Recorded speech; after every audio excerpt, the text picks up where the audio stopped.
এখানে গাড়ি রাখতে না করতেছে, এই জায়গায় দেখা যায় অনেক পর্যটক আসে। পর্যটন কেন্দ্র বলতে যা বোঝায়, এখানে মোটামুটি সব কিছুই আছে। ভাই টিকিট কত? আমরা মনে হয় পর্যটন কেন্দ্রে চলে আসছি। এই যে এখানে দেখা যাচ্ছে পবিত্র ঈদ উল আজহা 2025 উদযাপন উপলক্ষে গবরাখালী গারো পাহাড় পর্যটন কেন্দ্র। আমরা এই মুহূর্তে ভিতরে প্রবেশ করতে যাচ্ছি। আসলে দেখা যাক ভিতরে আমরা কি দেখতে পারি।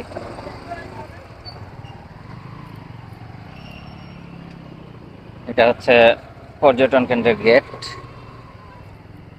এখানে হয়তো টিকিট কাটা লাগবে। ভাই টিকিট কত? দিয়ে দেন। এখানে টিকিট লাগে। আমাদের 3টা গাড়ি 130 টাকা লাগছে, 3 গাড়ি।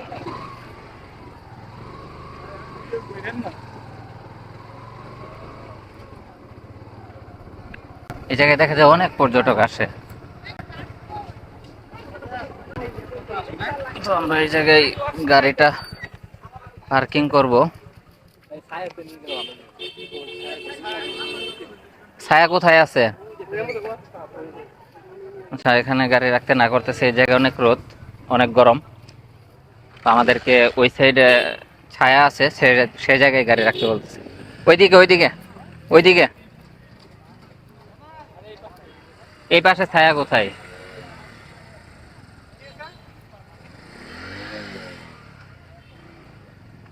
আমরা এই জায়গায় গাড়িগুলো রাখলাম। এখানে মোটরসাইকেল পার্কিং। অনেক গাড়ি আসছে, অনেক পর্যটক আসে এই জায়গায়, দেখে বোঝা যাচ্ছে। আমরা দেখানোর চেষ্টা করব আসলে কতটুকু দেখতে পারি এই জায়গায় কি আছে, দেখানোর মতো কি আছে। এই যে আমাদের বাইকটা এখানে রাখা হচ্ছে।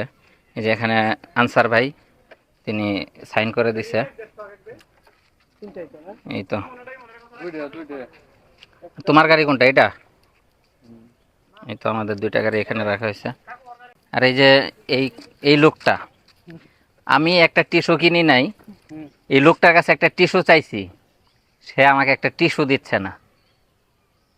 আমি এনে আর কি করতে পারি? এনে চুবাইতে পারলে ভালো লাগতো। আমরা আমাদের গাড়ি রেখে আমরা ভিতরে ঢুকেছি।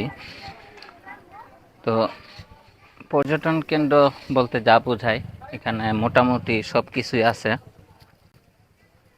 হ্যাঁ, এগুলো আপনার বসার স্থান, খাওয়া দাওয়া করতে পারবেন। আর এই জায়গায় আসলে পাহাড়, চতুর্দিকে আসলে শুধু পাহাড়। আসলে ওইদিকে আর গাড়ি রাখার জায়গা হচ্ছিল না, সেজন্য তারা বলতেছে যে এইদিকে গাড়ি রাখতে। এইদিকে গাড়িগুলো রাখা হচ্ছে।